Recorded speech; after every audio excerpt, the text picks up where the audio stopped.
One day I'm gonna be everything I wanna be. I don't let it get the most of me.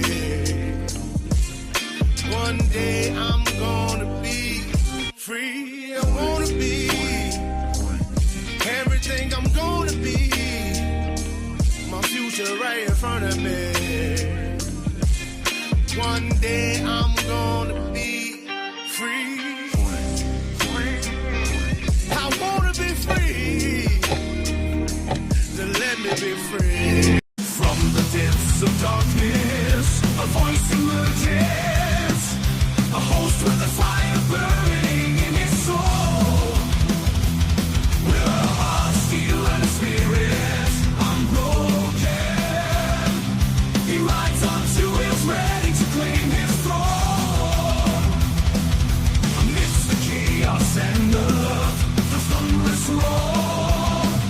Insane wheels rise as a force to be reckoned with. Fueled by the power that only metal can bestow. He takes his step, refusing to submit. Insane wheels hear his battle cry. Metal and mayhem will never die. The rituals report and paves his way. Oh, legend in the making, day by day.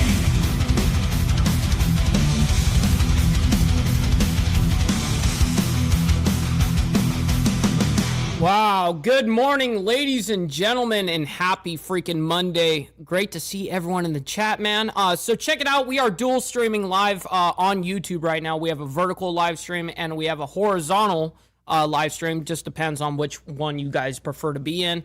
But nonetheless, we're doing both of them. So this morning, as I have labeled out for everybody, government shutdown updates, as well as Trump pardons, Rudy, Giuliani, and others. So we have some information regards to the government shutdown. As you guys know, the Congress Democrats voted. We had the somewhat, I would say somewhat, they're the center left, and they're the ones, we had a 60-40 vote or something like that. Nonetheless, we got it passed, and after the 15th vote, the government is theoretically going to be open soon, not completely. That's where people are like, oh, well, the government's open right now. Well, not necessarily. So now that exact deal has to go to the House, and then the House has to sign and approve, and then it goes to the president's desk. And so that could take 3, 4, 5, 6 days. We don't know. So nonetheless, we have a whole bunch to talk about this morning. We're going to be talking about, first and foremost, I'm going to give you guys the whole lineup of this morning. So where's Trump's Golden Dome project stand? So we have an update regards to the Golden Dome into regards to us being able to protect ourselves here and using the Golden Dome. I don't really think we need one, but whatever. We have, I mean, it can't hurt, but it's going to cost a lot of fucking money. It can hurt financially. Then we also had yesterday that happened. Breaking news, Hamas claims body is slain Israeli soldier and given over to the Israeli government.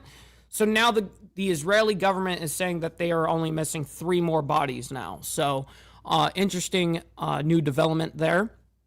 Also, regards to some things that were talked about yesterday is Mamdani, the future of the Democrat Party. That's a good question. And then we have Tampa tragedy. New video shows chase before driver hits crowd. Damn. First snow, 2 to 4 feet possible up in the Great Lakes. We have that update for you guys as well. We're watching the weather. This morning for me, it said it feels like 33 degrees, or it is 33 degrees, but feels like 14 degrees or something like that. And I was like, oh shit, man. Like it really got cold, like super fast overnight. And then 3 hours ago, there's an update regards to Senate passes test vote to reopen the government. And it does come with some sort of contingencies. We're going to talk about that. Trump pardons Rudy Giuliani and Mark Meadows. We have that update for you guys as well. Israeli government briefing amid Gaza ceasefire. And I guess there was some sort of violation. Let me go ahead and read it. Israeli government spokesperson Sash I don't know how to say her last name, gave a briefing in Tel Aviv Monday, which is this morning, after they again accused Hamas of violating the U.S.-brokered ceasefire, forcing the Israel Defense Forces to take lethal action. So, wild times.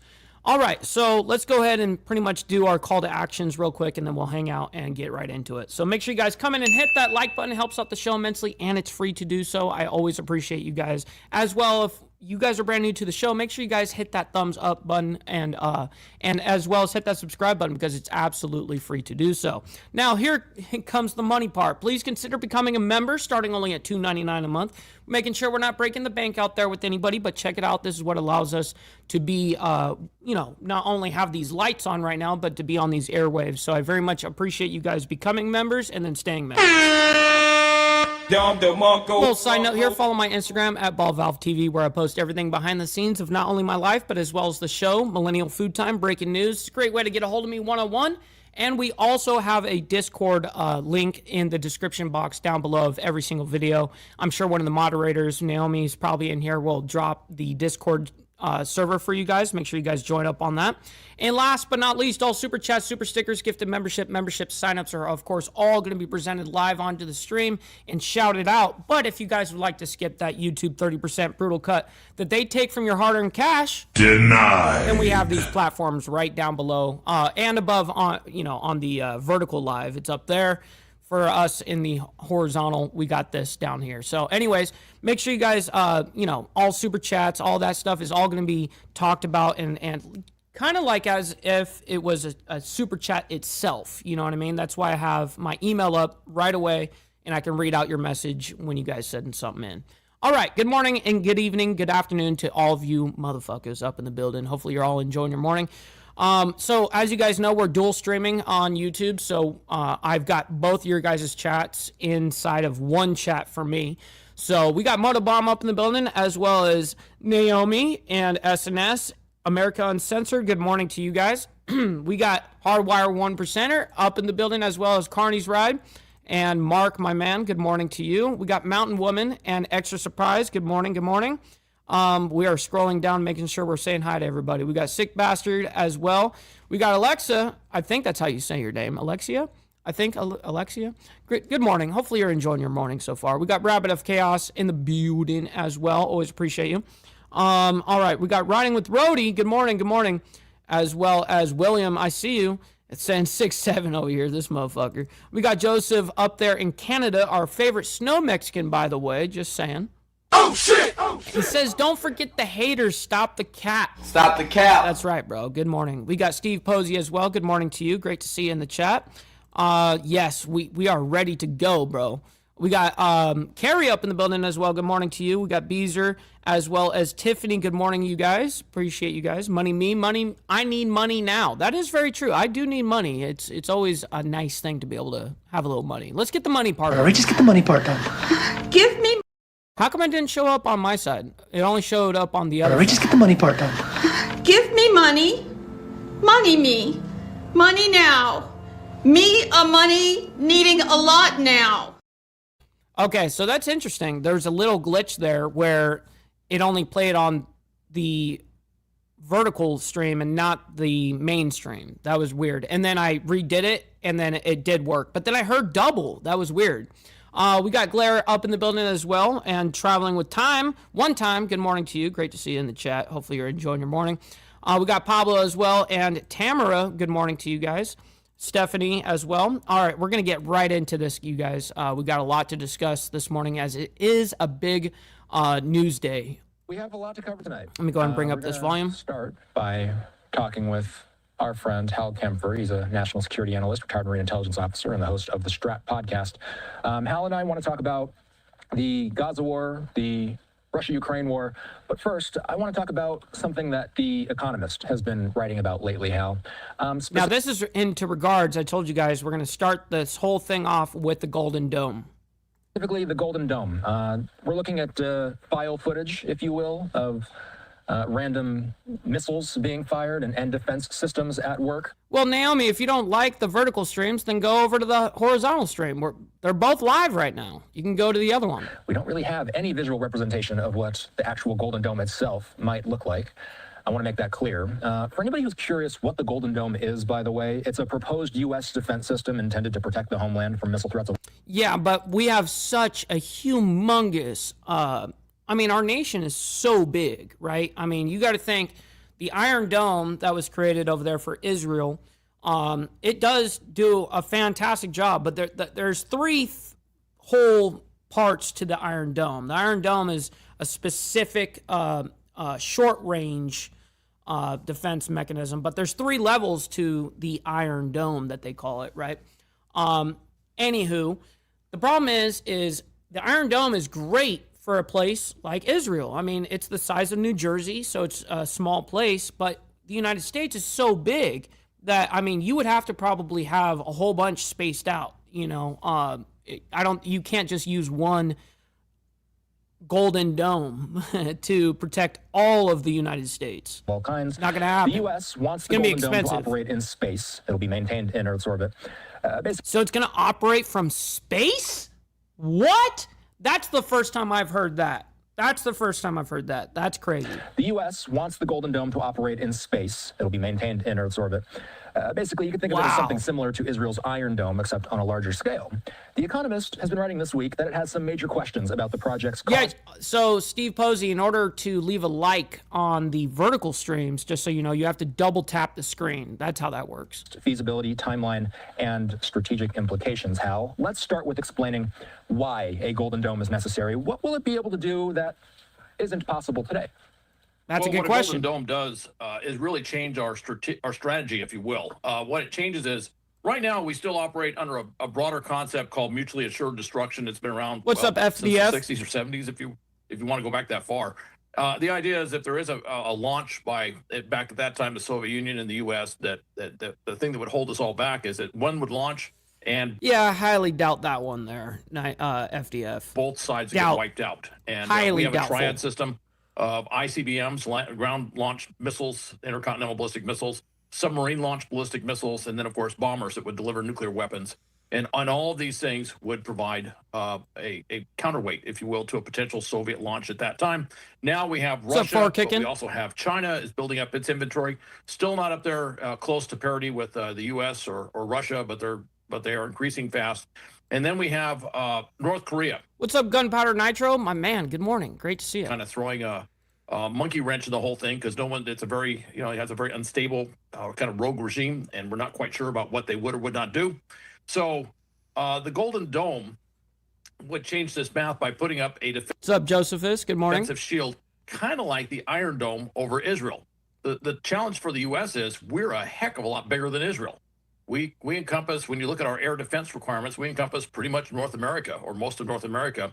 And it's not quite clear how this What's up, Taylor? Good morning. dome would work. In Israel, it's a very small geographical space, and their Iron Dome is mostly towards protecting, Israel, but also Israeli population centers, major critical infrastructure like the David Ben Gurion Airport and some other things. And even then, we have seen missiles, particularly from the Houthis, occasionally sneak in through that dome, if you will. So it's really not clear what this is. And then the space-based system. I'm not fucking with my screen at all. What are you talking about, Frank? You go to the other live stream if you don't like this one. There's 2 live streams going on, Frank. I've said that 3 times now, motherfucker. Go over to the horizontal live stream if you don't like vertical. If you talk about doing stuff from space versus the ground, that's been talked about. I mean, that goes back to the Reagan-era Star Wars. Yo, Naomi coming in with the 9 months, by the way, as an officer, by the way, saying love and respect to my IWF and love to Mike. That's awesome. Always appreciate that, as well as 9 months, man. Naomi, thank you so much for that. Concept. But to do something like that, we would have to put a tremendous amount of low Earth orbit satellites. And if they're low Earth orbit, it's a tremendous amount because then they're orbiting faster than the rotation of the Earth. They're not fixed in space. They're having to move very quickly around the Earth, orbiting very quickly. Mr. Fat Man, or Fat Matt, I don't think there's any fat people in North Korea aside from Kim Jong-un, right? She. Just in order to maintain. Good morning, good afternoon, enough good of evening. those satellites over North America to provide that shield. And then the fear is, well, would this open up a new era of anti-satellite attacks or anti-satellite capabilities in space? We're already seeing problems with that. I don't even know what that's supposed to mean. Are you a Christian country streamer? I mean, I am a Christian. Grew up in L.A., Long Beach, in California, and now I do live in the country, which is awesome. So I guess I do fit those qualifications. Shit. Oh shit! Oh shit! Feels ultra bad. In fact, the Chinese have three astronauts stuck on their space station because their capsule to come home got hit with space debris, and it's caused damage. So there's a lot of concerns that go into this, and that's kind of what the Economist article was pointing to is the technology. Hell yeah, Frank. We're not sure exactly how this would work. And then there's other things where, you aim for space, but then you got, we look at ICBMs or large high trajectory ballistic missiles, but then we have a plethora of cruise missiles, the Russians just took. I gotta love when newcomers come in, you know what I mean? And they have no idea about my stances. No, I don't support Israel. I support the United States. This whole, America first ideology is fucking gay in the first place. Why are you gay? It should be fucking America only, motherfuckers. All of our money, funding everybody, including all these bullshit organizations, NATO, all this crap. We need all of it. Needs to disband all of it. An old Soviet design and did a nuclear powered cruise missile. So the fear is that if we develop a system to go against what's out there today, that there could be a leapfrog in technology that can make this a white elephant system, a very expensive white elephant system. Yeah, this is an ambitious project. The Economist describes it like this. They say it'll likely involve building interceptors in space or near space. It'll involve tracking hypersonic threats and integrating all of this into a seamless shield. Is it fair to ask whether such a system is actually feasible? How the U.S. does have a reputation of pushing boundaries and figuring things out. We do. So this is interesting. This whole thing, we're going to end up following this because I'm sure that there's going to be more and more things that come out here. So The Economist comes out on Twitter, X, whatever. Missile threats are multiplying, but the scope of Donald Trump's Golden Dome remains dangerously vague.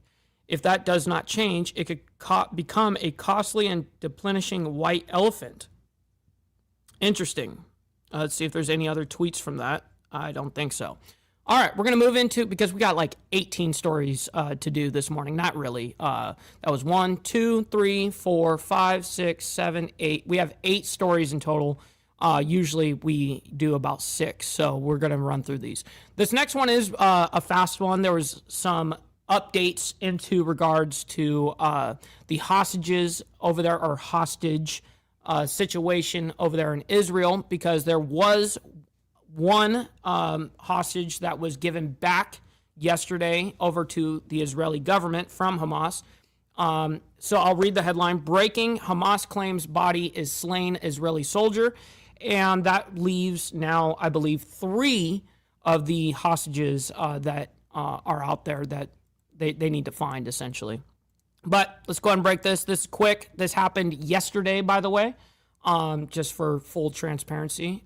Right now, though, we are following some breaking news. Why is it so coming low? Out of the Middle East. And I do want to pop this up on your screen. You can see it there from the Associated Press. As they say, breaking: Israel says the Red Cross has received the body of a hostage in Gaza that Hamas claims is Israeli soldier Hadar Golden. Now, we also did get a statement coming in here from the IDF. They say, according to information provided by the Red Cross, a coffin of a deceased hostage has been transferred into its custody and is on the way to IDF troops in Gaza. Hamas is required to uphold. How do you get that fucking take, LLMG? What I mean by it is our money needs to benefit our people. That's it. End of story. It doesn't need to go to other countries and other people that I quite frankly don't give a fuck about. I don't give a fuck. We're not talking about foreign invasions right now. In my ideology, I am specifically talking about finances. Okay, we can be in support of shit on a moral level. We can do all that. That's great. Whatever. I don't give a shit. But as long as our money isn't going to it. The agreement and take the necessary steps to return all of the deceased hostages. What's Again, up, we have been following all Presley? of these releases Good here morning. as they are coming in, and Hamas here is claiming. Make sure you guys hit that like button, by the way. I always appreciate you guys. You guys don't have to like it for the craziness around the world, obviously, but you guys can like it for me and my takes. I very much appreciate that, and it goes a long fucking way. This is the body of an Israeli soldier who was killed more than 10 years ago and has been held in Gaza since 2014. His remains are believed to be the only ones that are currently held in Gaza since the current war started years ago between Israel and Hamas back on October 7th of 2023. Hamas claims it found the body of the soldier, Hadar Golden, in a tunnel in the enclave's southernmost city of Rafah yesterday. Golden was killed on August 1st of 2014. That's 2 hours after a ceasefire took effect. What's up, chatting with Stacks? My man. Hopefully you're enjoying it. Your morning so far. I definitely know that we are. Monday morning. We're trying to, not have the Monday blues over here, right? But we do have a big news day this morning. That year's war between Israel and Hamas. The remains are now being transferred to Israel and to the National Forensic Institute for identification. If the body is identified as Golden's, there will now be 4 bodies of hostages that do remain in Gaza. Of course, we'll keep you updated here as we do get more information. But as we I'm not really sure what you're referring to there, FDF. Showed you, the IDF releasing this statement on Telegram saying, quote, according to information provided by the Red Cross, a coffin of a deceased hostage has been transferred into its custody and is on the way to IDF troops in the Gaza Strip. Hamas is required to uphold the agreement and take the necessary steps to return all of the deceased hostages. We are also hearing that David Mencer, the Israeli government spokesperson. Bubba and Crystal, good morning to you guys. Great to see you. Hopefully you're all enjoying your morning. Should be holding a news conference on this and the status of the ceasefire in just a matter of moments. You can watch it all here. We're going to be talking about this here in a second in regards to the shutdown, chatting with Stacks. I reported that yesterday on social media and stuff, but we are going to be talking about the governmental shutdown and the vote that just passed yesterday. But first, we're going to talk about Mamdani, the future of the Democrat Party. I do want to talk about another big story that we have been following here over the past, I would say, several days since Election Day on Tuesday. That is where Democrats swept those elections. We know Zoran Mamdani was elected the mayor of New York City. We also have Abigail Spanberger, a Democrat, who is the governor of Virginia, and governor-elect of New Jersey is Mikey Sherrill.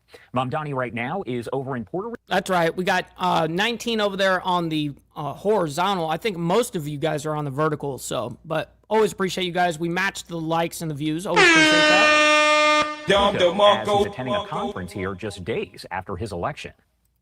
My final day here for Somos, celebrating the labor movement, celebrating that movement in New York City, be it Teamsters Local 210, who we stood with in their fight against management at Perigo in the Bronx, be it HTC Local 610, which stood up and just won a 1-year contract with better What's up, Pixie wages Dust? And a better ability to afford life here in San Juan.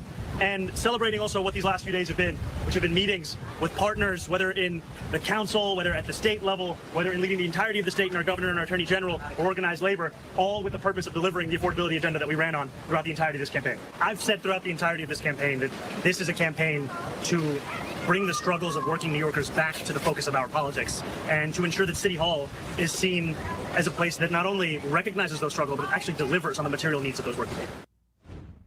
All right, now taking a live look here over New York City at this hour, and I do want to talk about those elections, again, just days ago here. Let's bring in Casey Myers, professor and director of graduate studies here at Virginia Tech School of Communication. I agree, Ozzy. Socialism does absolutely kill. I got to agree. All right. Casey, as always, thank you so much for taking the time to be here with us today. I really don't care about what you've got to say about it. You know what I mean? Like, I care about what's actually happening, but I don't really care about what your feelings of the situation are. I really don't give a fuck. So I thought we were going to get a little bit more into more of a storyline there, but instead we brought on some political analyst, whatever, from Virginia Tech to talk about it. I don't give a fuck about him. So we're going to move on. Tampa tragedy. A new video shows chase before driver hits crowd. This happened yesterday as well, just full transparency. There was a lot of stuff that happened over the weekend, so hence why we're talking about it right now. And we're going to lead up into current time. So let's go ahead and bring this up first, and we'll discuss it. We brought you the information just yesterday after 4 people were killed and at least 13 injured when a man crashed into an Ybor City business early yesterday. That is, of course, in Tampa. Yo, Mountain Woman, I got you. Why are you gay? Shit. Florida. And a lot of the information here coming in from our Fox 13 Tampa team. This is actually video of the suspect that was provided by the Hillsborough County Sheriff's Office. That is where Tampa is located. Tampa police saying they arrested Silas Sampson, 22 years old, on several charges after the deadly incident. Tampa Police Chief Lee Burkhaw says this all began around 12:30 a.m. Saturday when officers spotted two vehicles that were racing near Hannah Avenue and Nebraska Avenue. This is over in Tampa, and they did provide this. Yeah, Matt, I did see that. I saw a lot of people that had some serious money and capital, business, all that shit. They're like, I'm fleeing. And where does everybody from New York always flee to? They always got to go down there to fucking Florida. Now, good thing I don't live in Florida because I'd be pissed off getting invaded by you fucks. This video showing the pursuit as the drivers proceeded westbound on Hillsborough Avenue. One of the vehicles drove onto I-275 southbound. From there, the air unit did track it as it then exited downtown. Florida Highway Patrol troopers joined in and tracked the vehicle over to Nebraska Avenue and Palm Avenue, where they attempted what's known as a pit maneuver to stop it. The vehicle then proceeded down a very busy 7th Avenue and ultimately lost control of the car and crashed into the patio area of Bradley's on 7th, which is located in the 1500 block of East 7th Avenue. All right, Lord. More than a dozen people were hit outside of the business. Again, 4 people killed and 13 other people suffered injuries ranging from minor Dez, why would you say that? Eat the rich? Why? They're the ones paying you, motherfuckers. To life-threatening. Police are still working this investigation, and we know that all of the victims are over the age of 20. The chief saying, quote, we had a tragic incident where... What's up, Christopher Collins? Roll Tide. Great to see you up in the building. These 4 victims senselessly lost their lives, and 11 others were injured as a result of a careless, reckless driver. 2 more victims injured were later found, but again, this is some of the video that is coming in from Tampa's air unit as we get additional information.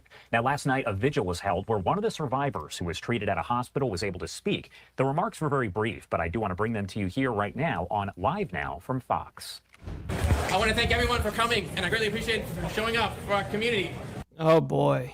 Why are you gay? And this tragedy just happened yesterday. One of the survivors that are here, and we'll be speaking in just a few minutes, but I want to thank everyone for coming on this. Our community is strong. We are here. We're coming together to heal and to be together. Mr. Richard is one of the survivors. Would you like to say something real quick? Yeah, I was telling everyone that I don't know how we were able to organize something like this so fast, but this is just a perfect example that we have one of the best and strongest communities in the entire world, that we come out and we show up. I hear you, Laura, for sure. I hear each you. other when crazy things happen. And as much as I wish that last night was just a freak accident, a lot of negligence happened. A young man who was... Wait, why should no one person have billions, trillions, millions, quadrillions, fucking zentillions? Why shouldn't they? Why not? Don't we live in capitalism? So, just saying. Not capable of making good decisions, decided to get behind the wheel last night. And he took good people away from their families. And he's hurt so many other people. Damn it, Panda. But just because someone hurts us, just because someone's negligent or selfish, that's not an excuse. What's up, Fort Blaster? And I really hope that in a time like this, we can learn to grow in a way that opens our hearts and doesn't make us bitter or cold or angry at each other where we use opportunities like this and experiences like this to come closer and to just be stronger. So if you guys are out here tonight and you don't know the person who's standing next to you, you know, I mean, good on him. He's got a good message, but man, he is very, I don't know, like, he's rough to listen to. Hug them, shake their hand. You never know what can happen next. You literally never know what can happen next. So just be kind to each other, be respectful. I agree. Above everything else, if you think that you want to go out and have a good time with your friends. What's up, Sterling Will, my man? Good morning to you. Just be responsible because you never know whose life you can affect. Well, thank you, guys.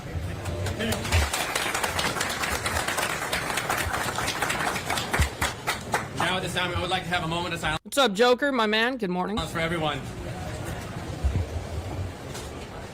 Okay, so I guess that's pretty much what they wanted to do there. All right, we're going to move on, though. So a little bit in regards to the weather, man. We have had a little bit of a cold spree over the last 24 hours, and up there in Michigan is definitely feeling a little bit. We're going to talk about it just for a second. First snow, 2 to 4 feet possible up in the Great Lakes. Definitely a little rough. I live down here in northern Alabama, and I woke up this morning, got in the shower, all that, got out, was preparing the show, and I looked at the weather, and it said it's 33 degrees and feels like 14. And I was like, God damn, like, we're not used to that. At least I'm not. I mean, I know some people are kind of used to it, but not me. And down here where I live, it's been for the last week in the 60s. So, yeah, anyways, it's a little cold. All right, we're going into this. This is over in Gaylord, Michigan. Gaylord. Yeah. It's over there in Gaylord, Michigan. Shit. Why are you gay? I guess they are gay. You are gay. No, I'm just kidding. That's snow and what appears to be a snowman, however, not likely actually made from snow. Just wanted to show that to you here because it is a pretty cool image coming in from EarthCam. Right now, though, I do want to head out to Michigan City, Indiana. That's where we have Brandy Campbell with Fox Weather joining us live with a look at everything going on there. And Brandy, are you seeing any snow just yet? Oh, she's muted. And when I say early, yeah, that was from their side. He was like, "Oh shit, I had this bitch muted."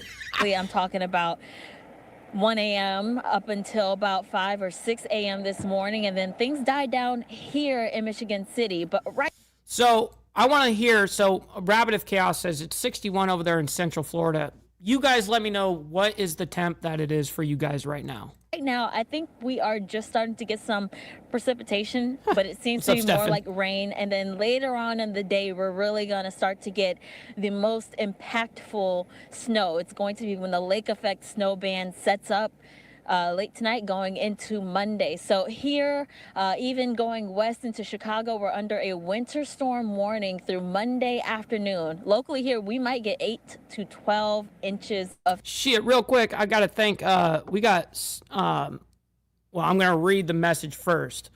Happy birthday, Marines, and happy Veterans Day to all vets tomorrow. Seth, I really appreciate you sending in the $1 dono on the PayPal. Yes, I very much appreciate it, making it rain in there. Snow, and this is every dollar counts. Impactful because it's the first snowfall of the year, and they're doing it really big with maybe that foot of snow. Now, I mentioned we got a little bit earlier this day, so you can see we're standing in front of a dealership right here, and there's some snow, a very thin layer on top of some of these vehicles, but that's about it. There's not much or any snow really left on any other surfaces like grass, and definitely not the streets. For the most part, it's melted once it hits the surface. But once we start to get that lake effect snow, that's when we're expecting it to really start to cake up. Now, it is starting. Damn, 32 in Ohio. We got Stephanie. I know it's Steven, but it's Stephanie. She says 30 degrees over where she's at. 55 today over there in Texas, 45 down in lower Alabama, but feels like 70. Really? What? There's no way. There's no way it's that fucking... Are you serious? Aren't you in lower Alabama? And it's that fucking warm for you? No way. To impact us already, this winter weather, because some areas do have some snow reports of maybe an inch or two of snow that's accumulated. Chicago O'Hare International Airport, they saw some delays of nearly an hour and a half for incoming flights. Wow. 24, sorry, is in Nova Scotia. I didn't know that, but he said in 52 degrees Fahrenheit. That's actually pretty nice. You got it quite a bit warmer than I do. It's because right of the snow they saw earlier this morning. And then we have several other airports. Akron, Canton, their local airport, Detroit, Minneapolis, they activated their de-icing programs to go ahead and remove any snow and ice from departing planes.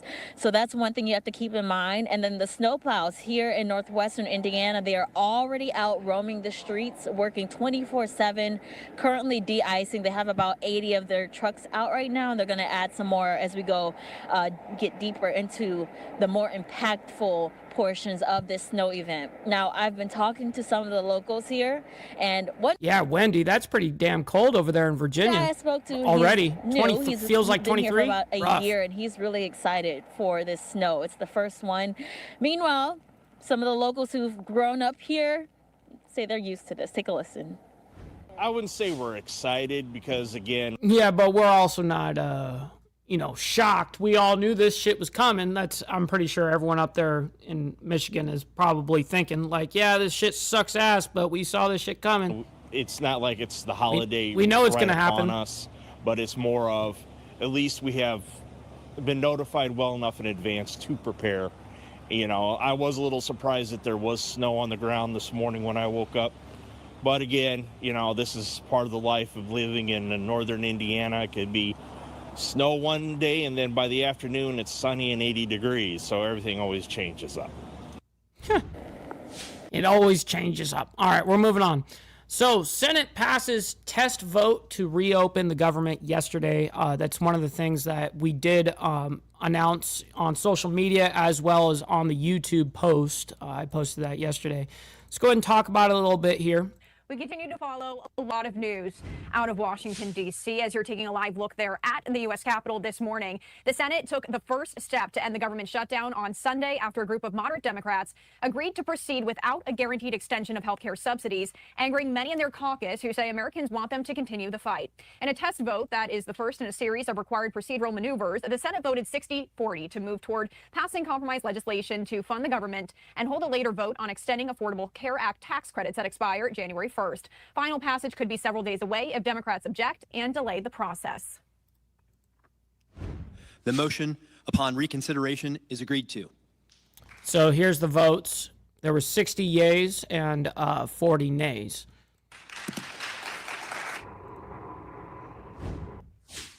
And that was the vote there last night. The agreement does not guarantee the health care subsidy. No. So just so everyone knows, that doesn't mean that the government is open right now. That's not the way this works. So the Senate Democrats essentially, well, everyone voted. But in the Senate, it's cleared the Senate. But now it has to go down to the House, and the House has to sign it. And then it has to go onto Trump's desk, and then he has to sign it. So this shit could take a few days. You know what I mean? Absolutely. Will be extended as Democrats have demanded for almost 6 weeks. Senate Democratic leader Chuck Schumer of New York voted against moving ahead with the package, along with all but 8 of his Democratic colleagues. A group of 3 former governors, New Hampshire Senator Jeanne Shaheen, New Hampshire Senator Maggie Hassan, and Independent Senator Angus King of Maine, broke this 6-week stalemate on Sunday when they agreed to vote to advance 3 bipartisan annual spending bills and extend the rest of government funding until late January. In exchange. That's right, Stephanie. And I mean, that goes for the person that sent me on the PayPal saying to the Marine Corps, our Marine Corps, happy birthday. Yes, don't look a day over 200, let alone 250. Happy freaking birthday to them. For a mid-December vote on extending the health care tax credits. The agreement also includes a reversal of the mass firings of federal workers by the Trump administration since the shutdown began on October 1st. And What's up, Marshall? That Good federal morning. workers receive back pay. Senate Majority Leader John Thune quickly endorsed the deal and called an immediate vote to begin the process of approving it as the shutdown continued to disrupt flights nationwide, threaten food assistance for millions of Americans, and leave federal workers without pay. In addition to Shaheen, King, and Hassan, Democratic Senator Tim Kaine of Virginia, home to tens of thousands of federal workers, also voted in favor of moving forward on the agreement. The moderates had expected a larger number of Democrats to vote with them, as 10 to 12 Democratic senators have been part of the negotiations. But in the end, only 5 Democrats switched their votes, the exact number that Republicans needed. Wow. So they got the exact number that they needed, and they essentially got 5 of the Senate Democrats to flip and vote for, yes, reopen the government. The vote was temporarily delayed on Sunday evening as 3 conservatives who often criticize spending bills, Republican Senators Mike Lee of Utah, Rick Scott of Florida, and Ron Johnson of Wisconsin, withheld their votes and huddled with Thune at the back of the chamber. They eventually voted yes after speaking to President Trump. Democrats had voted 14 times not to reopen the government as they demanded the extension of tax credits that make coverage more affordable under the Affordable Care Act. Republicans said they would not negotiate on health care, but GOP leaders have been quietly working with the group of moderates as the contours of an agreement began to emerge. The agreement includes bipartisan bills worked out by the Senate Appropriations Committee to fund parts of government, food aid, veterans programs, and the legislative branch, among other things. All other funding would be extended until the end of January, giving lawmakers more than 2 months to finish additional spending bills. The deal would reinstate federal workers who had received reduction in force or layoff notices and reimburse states that spent their own funds to keep federal programs running during the shutdown. It would also protect against future reductions in force through January and guarantee federal workers would be paid once the shutdown is over. After Democrats met for over 2 hours to discuss the proposal, Schumer said he could not, quote, in good faith, support it. Yeah, if you guys are, by the way, new to the channel, make sure you guys hit that subscribe button. This is what we do Monday through Friday. Always appreciate you guys hitting that subscribe, as well as hitting that like button. On the vertical side, make sure you guys just double tap that screen. Very much appreciate it. You guys don't have to like the craziness around the world, but you guys can like it for me and what I do and my takes. So very much appreciate you guys. Schumer, who received blowback from his party in March when he voted to keep the government open, said that Democrats have now, quote, sounded the alarm on health care. What's up, Darren? Good morning. Say, we will not give up the fight. I just wanted to share with you a couple sound bites from lawmakers on all of this. Republicans control the White House, the Senate, and the House. And they made clear over a period of weeks, including just this week, that this was as far as they would go as part of the shutdown talks. This was the only deal on the table. The question was, does the shutdown further the goal of achieving some needed support? Yeah, and that's a huge issue, Rebecca, that you point out, by the way. She's talking about the $40 billion or whatever the exact amount was to Argentina. And the reason why that whole thing even happened is because we bought out their peso, which is their money. Their money went into super hyperinflation. It was basically worthless. And that was our government essentially resetting their money. Very interesting, huh? The extension of the tax credit. I don't think any of our money should be going outside the United States. You know what I mean? That's just my ideology. I'm not even America first. I'm America only. Absolutely. Judgment was that it would not produce that result. And the evidence for that is almost 7 weeks of fruitless attempts to make that happen. Would it change in a week or another week or after Thanksgiving or Christmas? And there's no evidence that it would. That's a big win for 2 million federal employees, and added together with these other ingredients of robust appropriations bills and a guaranteed path forward to vote on fixing the ACA, that made me sign on and say, yes, we can do it. All right, once again, those were some lawmakers. What's up, Antonio? Good morning. Speaking Great on to the see you. government shutdown. And we also do have some more reaction that I wanted to share with you here. This is from GOP Senator Markwayne Mullin. He's saying, after 40 days, the Senate unlocked a path to reopen the government. Final vote, 60-40.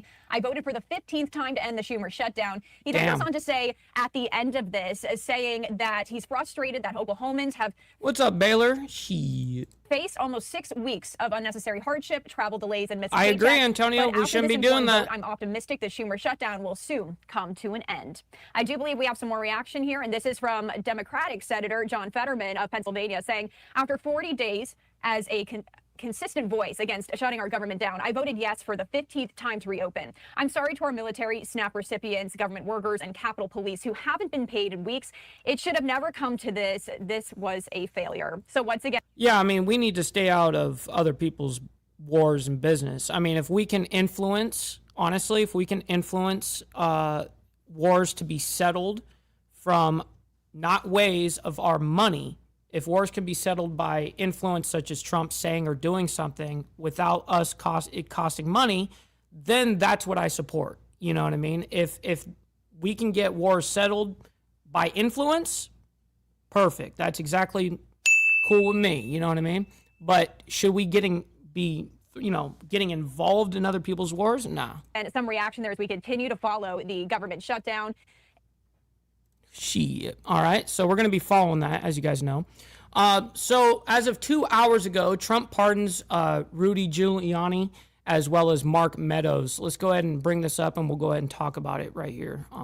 Give me a sec. 3, 2, 1. And that's according to U.S. Pardon Attorney Ed Martin. He announced this Sunday night in a post. Make sure you guys hit that like button, double tap the screen. If you guys are on the vertical side, make sure you guys hit that subscribe button as well. It helps out the show immensely. You know, we do this Monday through Friday, 10 a.m. Central Standard Time. So always appreciate it. Trump's proclamation granting pardons for dozens of people, including notable figures like Rudy Giuliani, Mark Meadows, and Sidney Powell. And here is this post here from the Associated Press sharing this news that we just learned a short time ago here. The pardon proclamation was posted in response to a message Martin shared on X on May 26, 2025, that had said, quote, "No MAGA left behind." Ed Martin, the government's pardon attorney, posted on social media that signed proclamation of the, quote, "full, complete, and unconditional pardon."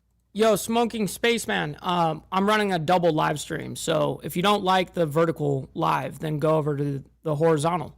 The normal. Which also, as I said, names conservative attorneys Sidney Powell and John Eastman. The proclamation posted online late yesterday explicitly says the pardon does not apply to President Trump. Presidential pardons apply only to federal crimes, and none of the Trump allies named were charged in federal cases over the 2020 election.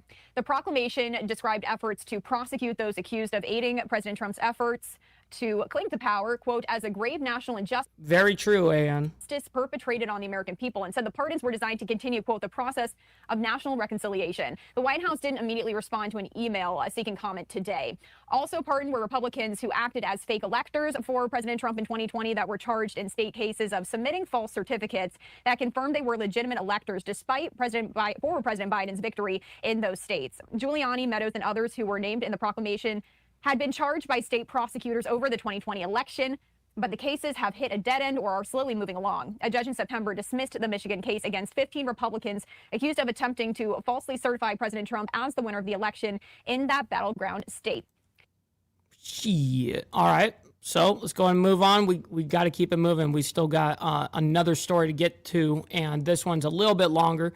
So this came out this morning as well. Israeli government briefing amid Gaza ceasefire.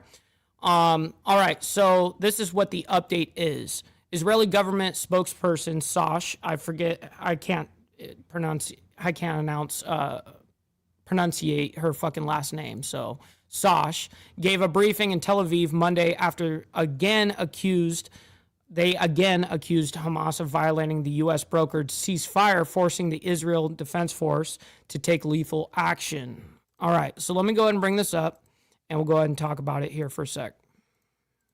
And thanks for being here with us on Live Now from Fox, taking you out live right now to the Israeli government briefing. The prime minister will not give up, and Israel's unwavering resolve will not be shaken by Hamas's repeated crimes. We will bring every single one of them back home. Last night, the remains of Lieutenant Hadar Golden were finally brought home after 11 agonizing years, closing more than a decade of pain for his family and for the soul of this nation. We have never lost sight of our sacred duty to bring Lieutenant Hadar Golden home and every single fallen soldier home. For years, we have devoted every effort and every resource to ensure that this hero receives the burial of honor he deserves. For 11 years, the Prime Minister has borne the memory of our fallen heroes, Hadar Golden and our own Shaul, courageous sons of Israel slain and stolen by Hamas barbarians back in 2014. The Prime Minister has always just talk about what is happening now. I don't care about 2014 and all this bullshit. Believe there is no other option than bringing home these two men and all of our hostages, every single one of them. It was the heroism of our soldiers who also worked tirelessly to find both of their remains and bring them back home. What's up, DD? A reserve combat team composed of members of Lieutenant Golden's platoon arrived in Gaza to accompany his remains on his final journey back home as it crossed into Israeli territory yesterday. Today, Lieutenant Golden is home, and he will finally be laid to rest. May his memory be a blessing. We have 4 more hostages in Gaza that Hamas is continuing to hold. Holding on to deceased hostages is what we are dealing with. Deceased people, deceased hostages. We are simply demanding for them to be returned. Their names are Ron Gvili, Meni Goddard, Dror Or, and Thai national Sutiask Rintalak. Hamas knows where these hostages are located. Hamas chose to keep them there. And that's why I stand here before you today, still speaking of 4 captives who should already be home. They are required under this agreement to return all of our hostages. Next, I can share with you today that Special Envoy Jared Kushner is here in Israel and had a meeting with the Prime Minister this morning in his office here in Jerusalem. Together, the two discussed Phase 1, which we are currently still in to bring our remaining hostages, and the future of Phase 2 of this plan, which includes the disarming of Hamas, demilitarizing Gaza, and ensuring Hamas will have no role in the future of Gaza ever again. Phase 2 also includes the establishment of the International Stabilization Force, and the details of which, of course, together are being discussed. I'll now take a few questions. Let's see, the media is going to ask questions now from her little tablet there. Okay, first question from Steve Shear from Reuters. How much pressure is Israel under to allow the safe passage of the 200 Hamas fighters in Gaza? Under what scenario will Israel allow them to go free? Specifically, of course, thanks for your question on this, Steve. Right now, they are actually not fighters. They are terrorists in that tunnel, and Turkish propaganda cannot change the fact that they are terrorists. Terrorists who are with Hamas. Even Hamas admits. Yeah, but the United States pays Turkey to fucking play nice with Israel, so I thought that was kind of ironic that this is happening. Its tunnels are for its terrorists and not for its people. But regarding that, I don't have much information to share with you. I would also just like to, of course, talk about any decision that is made. It's made in partnership, in full collaboration with President Trump and his team. Of course, these meetings are ongoing. We are working together with the Trump administration under this plan every step of the way. Or Shaked from Israel Hayom. President Trump is expected to meet with Syrian President. Funded, not funds. Funded. Later today at the White House is a security agreement between Israel and Syria expected to be signed in this context. What's up, Anson? Hey, go over to the horizontal stream. We've got a vertical stream and a horizontal stream going simultaneously. I don't have knowledge of that, nothing to share with you on that right now. But of course, when it comes to Syria, our eyes are wide open about the past of this Syrian president. But like I said, not much to share with you on that. But I would love, of course, to reiterate that Israel supports the Druze community. And we have supported those communities during the horrific massacres the Druze endured in Sweda inside of Syria. And Israel will continue to support our brothers of the Druze community as time goes on.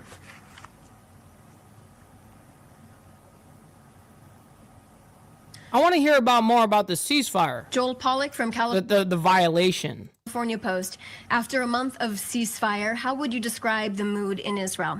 Thanks so much for that question, Joel. It's really important for us to reiterate that Prime Minister Netanyahu. Yeah, I don't want to hear that shit either. We are here. We are at a turning point here in Israel when it comes to this region. Honestly, we know how you are going to say how your people think and getting feel. Our hostages out. Like I said at the beginning of this brief, we have 4 hostages left in. Well, you just got one this morning, and that would leave 3, not 4. Gaza. We started at 255. It is a commitment Prime Minister Netanyahu has made from the beginning of this war, and it has been a commitment he's made for years. Like I said before, getting Lieutenant Hadar Golden was a commitment the Prime Minister made 11 years ago. Here I am standing in front of you today telling you that Lieutenant Hadar Golden will be buried here in Israel as his remains have finally been brought home. His family is now able to close his. Yeah, but that's where it gets finicky there, and there's a window between these ceasefires. It's like the 24-hour and a 72-hour period rule of the. It's some bullshit. I don't know why they do that shit. I'm sure to be able to get away with what they want to do, but yeah. That's just the way that works. Horrific circle. And also, we got the release of our 20 living hostages back here. Remember, people doubted the Prime Minister at the beginning of the war that he couldn't even bring home 1 hostage. Here I am today, 255 hostages from the Gaza Strip are now back. Julia Frankel from the Associated Press. That's right, Draco. Definitely very narcissist. Very much involved in myself, always, which is true. Good catch. And has Israel engaged in any ceasefire-related talks about the 200 trapped Hamas fighters in Gaza? Did the topic come up in the Prime Minister's meeting with Kushner today? I've answered that question already. Hi from TV2 in Norway. I hope you have a comment on the following. The Norwegian Prime Minister is facing criticism for participating in the Kristallnacht commemoration organized by the Anti-Racist Center rather than one hosted by the Jewish community itself. I'm reading your comments on the background. Let's get something very clear. Norway was the first country to reward Hamas with a Palestinian state. The Prime Minister has consistently said that rewarding anyone with a What's up, Kissy Cat? Good morning. Great to see you in the chat. Hopefully you're enjoying your Monday morning so far. Palestinian Definitely know we are. Is a reward for terrorism. I'd also like to point you to the statement the Foreign Ministry put out specifically about this. I'll read part of it. The Norwegian Prime Minister is setting new records of moral depravity, anti-Israel hostility, and anti-Semitism. He chose to participate in a ceremony that turned a horrific episode of the murder and persecution of Jews. The anniversary. That is true. We definitely need some donos. Maybe you need to donate some freaking money. Donate. Maybe you need to donate some freaking money. Maybe you need to donate some freaking money. Donate. Maybe you need to donate some freaking money. Donate some freaking.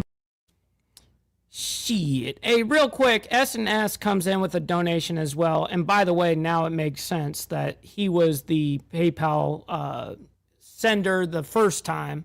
So S&S, my man, thank you so much. And he sends in another $1 and he says, thank you for all that you do. Keep bringing it up. Cheers. Much love, honor, and respect, S&S Contracting. Yo, I very much appreciate that. I very much appreciate that, bro. Fucking every dollar counts. Of Kristallnacht, the night of broken glass, into a weapon against the Jewish state, Israelis, and Jews. Point you back to that statement for more information. Question 2, according to Rabbi Michael Cohen, the Jewish community in Norway states that many of its members are afraid to attend the Anti-Racist Center event. I don't have specific knowledge on that, but like I said, point you back to our foreign ministry's statement regarding this, where you will be able to find more details. Specifically, of course, like I have continued to say over the last few briefings, details are continuously being worked out about phase 2, as we are still in phase 1, where we are pushing for the release. We are demanding for the release of our 4 hostages to be returned. It is mandatory under this plan to bring home all of our hostages, and we are expecting Hamas to do that as soon as possible. But of course, when it comes to the future of this plan under phase 2, the Prime Minister said it today that there will be no Turkish boots on the ground. He's insisted on that, and he's made that very, very clear. Those are all the questions that I see right now. Of course, you can reach out to the Prime Minister's office with any question you have. We'll make sure to try to answer it. Thanks so much for joining us today. Shit. All right. So I think that's it. Oh, right here. Here it is. Okay, I was hoping that they were going to talk about this shit somewhere in this shit. I'm glad that I scrolled ahead to see. So the IDF comes out on Twitter/X. Ceasefire violation. 2 terrorists were identified crossing the yellow line and approaching IDF troops in southern Gaza, posing an immediate threat to them. I wonder how so. Following the identification, the IDF struck and eliminated the terrorists in order to remove the threat. Okay, good. Now, let's just say you did that. Don't go and fucking bomb some other place in Gaza right now, because this happened. Don't do that. Just eliminate the threat if they were an actual threat and keep it pushing. You know what I mean? Don't now give this an excuse to go, oh, now we're going to go fucking bomb this building over here. You know what I mean? Like, let's not do that. Please. Posing an immediate threat to them. Following the identification, the IDF struck and eliminated the terrorists in order to remove the threat. And let's give you a live look right now out of Gaza here this morning. We are also learning this morning that Israel today returned the remains of 15 Palestinians to Gaza in the latest step forward for U.S. brokered ceasefire, as a senior White House envoy met with Israeli leaders to discuss the next stages of the fragile agreement. Israel returned the bodies after Palestinian militants released the remains of a hostage on Sunday. With the latest exchange, only 4 bodies of hostages remain in Gaza. As the first stage of the agreement nears its end, U.S. President Donald Trump's son-in-law, Jared Kushner, met on Monday today with Israeli Prime Minister Benjamin Netanyahu in Jerusalem. And there's that post shared there to social media from the Prime Minister of Israel confirming that. So they met in his office there, and the last ceasefire agreement in January of 2025 fizzled after the exchange of hostages for Palestinian prisoners, with Israel launching a wave of airstrikes over Gaza. At the time, mediators were unable to bring Hamas and Israel to the table to negotiate troop withdrawal and future governance of the Strip. And they faced... Well, at least we figured out what the fuck this whole ordeal was regards to the ceasefire violation there. I'm glad that we figured that out. All right, ladies and gentlemen, I can't thank you all enough. We can't do this fucking shit without you guys. I'm very honored to be able to do this Monday through Saturday, actually. We do it Monday through Friday, 10 a.m. Central Standard Time. And we do, world news, geopolitics, U.S. politics, all of that stuff. Love talking about it. And then, of course, every Saturday morning at 10 a.m., we have our members only live streams for you guys. It's our one way to be able to give back and have a good time and actually get away from a lot of those topics and get into some funny, laughable, enjoyable content. You know what I mean? All right. So we're going to be rating our buddy Chaotic Truth. If you guys stick around, do me that favor and also hit the like button on the way out. Very much appreciate all of you guys. So make sure you guys stick around for that raid. Until tomorrow for more of the world's madness as we continue down this truth-seeking adventure as always. Much love, honor, respect, everybody. God bless everybody. From the depths of darkness, a voice emerges, a host with a fire burning.